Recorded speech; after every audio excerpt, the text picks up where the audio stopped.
வணக்கம். இன்னைக்கு நம்ம ரொம்பவே சுவையான மண்பானை பால் பொங்கல், அரைச்சி விட்ட சாம்பார் ரெண்டும் எப்படி பண்ணுறதுன்னு பார்க்கலாம் வாங்க. பால் பொங்கல் பண்ணுறதுக்கு அரை அழகு பச்சரிசியை ஒரு 10 நிமிஷம் தண்ணியில் ஊற வச்சு எடுத்துக்கலாம். அடுத்து இப்போ ஒரு மண்பானையை சின்ன அடுப்பில் வச்சுட்டு 3 கிளாஸ் தண்ணீர் சேர்த்து கொதிக்க விடலாம்.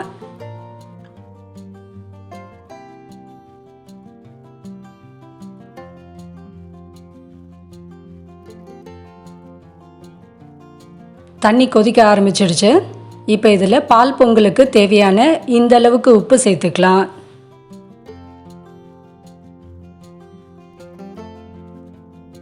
ஊற வச்ச அரிசியும் சேர்த்துட்டு ஒரு தடவை நல்லா கலந்து விட்டுட்டு இப்போ இது நல்லா வேகட்டும். கொஞ்ச நேரத்தில் நல்லா பொங்கி வரும். அந்த சமயத்தில் அடுப்பை லோ ஃப்ளேமில் வச்சிடணும். சாதம் நல்லா குழைய வேகட்டும். அப்போ தான் பால் பொங்கல் நல்லா சுவையாக இருக்கும்.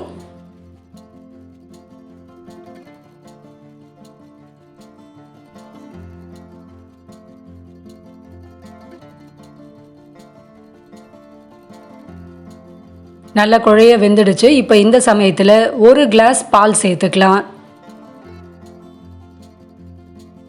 பால் சேர்த்த பிறகு இது லேசாக அடிப்பிடிக்க ஆரம்பிக்கும். அதனால் இது மாதிரி கைவிடாமல் கலந்து விட்டுட்டு நல்ல பால்லாம் நல்லா சுண்டின பிறகு அடுப்பு ஆஃப் பண்ணிடலாம். பால் பொங்கல் நல்லா தலை இருந்தால் தான் நல்லாயிருக்கும். இப்போ இந்த ஸ்டேஜில் இறக்கி விட்டுடலாம். பொங்கல் ரெடி ஆகிடுச்சு. அடுத்து நம்ம சாம்பார் செஞ்சிடலாம். 3/4 அழகு துவரம்பருப்பை குக்கரில் சேர்த்து 2 தடவை தண்ணியில் அலசிட்டு 2 கிளாஸ் தண்ணீர் சேர்த்து கொஞ்சமாக மஞ்சள் தூள், பெருங்காயத்தூள், 1 ஸ்பூன் எண்ணெய் விட்டு இதை 7 விசில் வச்சு வேக வச்சு எடுத்துக்கலாம்.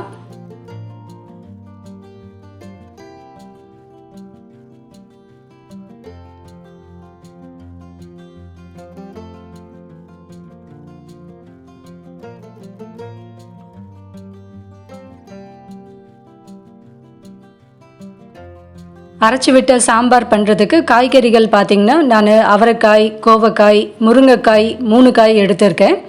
பீட்ரூட்டை தவிர்த்து மற்ற காய்கறிகள் சேர்த்தாலும் இந்த சாம்பார் ரொம்பவே டேஸ்டியாக இருக்கும்.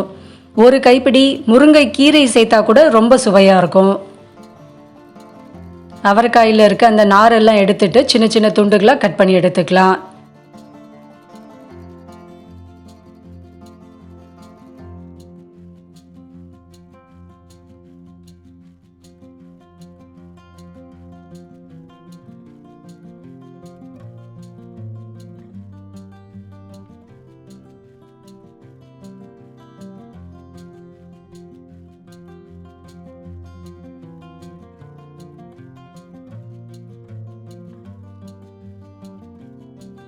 காய்கறிகளை இப்போ நம்ம கழுவலை, கட் பண்ணிவிட்டு நம்ம சமைக்கும்போது 2 தடவை கழுவிட்டு அதுக்கப்புறமா சேர்த்துக்கலாம்.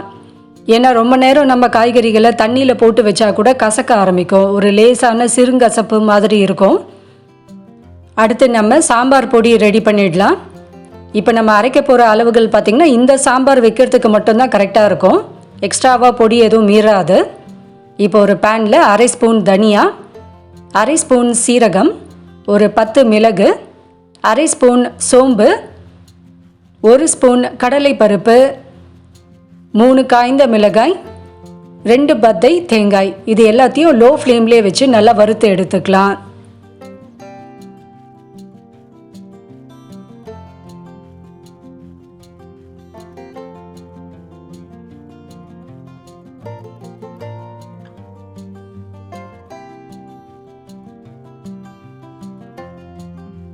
கடலைப்பருப்பெல்லாம் நல்லா வறுபட்டுடுச்சு. இப்போ இதை ஆற விட்டுட்டு மிக்சியில் போட்டு நல்ல ஃபைன் பவுடராக அரைச்சிட்டு கடைசியாக இதில் ஒரு 1/2 கிளாஸ் தண்ணீர் சேர்த்து நல்ல ஒரு திக்கான பேஸ்ட்டாக அரைச்சி எடுத்துக்கணும். பருப்பு வெந்துடுச்சு. இப்போ அதை கடைஞ்சி எடுத்துக்கலாம்.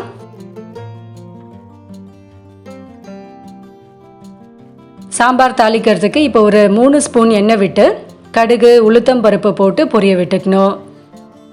ஒரு 1/2 வெங்காயம் போதும். ஏன்னா நம்ம 3/4 அழகு தான் பருப்பு சேர்த்துருக்கோம். அதனால் ஒரு 1/2 வெங்காயம், ஒரு சின்ன சைஸ் தக்காளியும் போட்டு வதக்கிட்டு கட் பண்ணி வச்சுருக்க காய்கறியையும் சேர்த்து மஞ்சள் தூள், கொஞ்சமாக உப்பு சேர்த்து வதக்கி எடுத்துக்கணும்.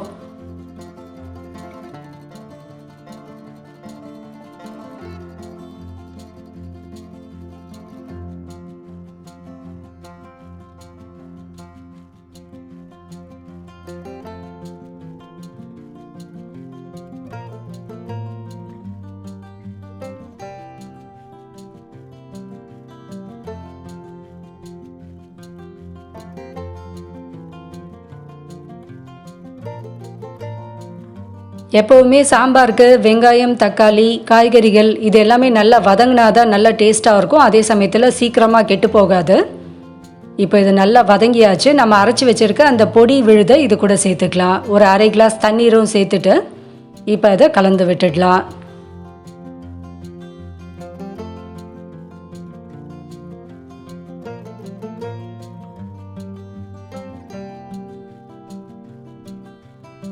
கடைஞ்சி வச்சுருக்க பருப்பில் இந்த காய்கறிகளையும் சேர்த்துட்டு ஒரு நெல்லிக்காய் அளவு புளியோட புளி தண்ணீர், பொடியாக நறுக்கின கருவேப்பிலை, கொத்தமல்லி, நம்மளோட சுவைக்கு ஏற்ப உப்பு சேர்த்துட்டு இப்போ இதை 2 விசில் விட்டு வேக வச்சு எடுத்துக்கணும்.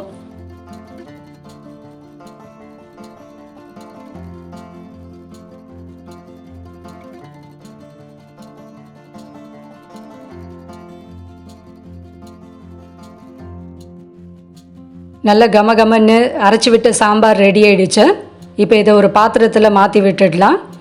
பாத்திரத்தை நம்ம இது மாதிரி நல்ல ஈரம் இல்லாமல் தொடச்சிட்டு அதுக்கப்புறம் சாம்பார் ஊற்றி விட்டோம்னா சீக்கிரமாக கெட்டு போகாது.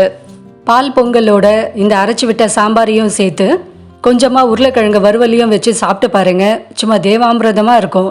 ட்ரை பண்ணி பாருங்கள். தேங்க்யூ.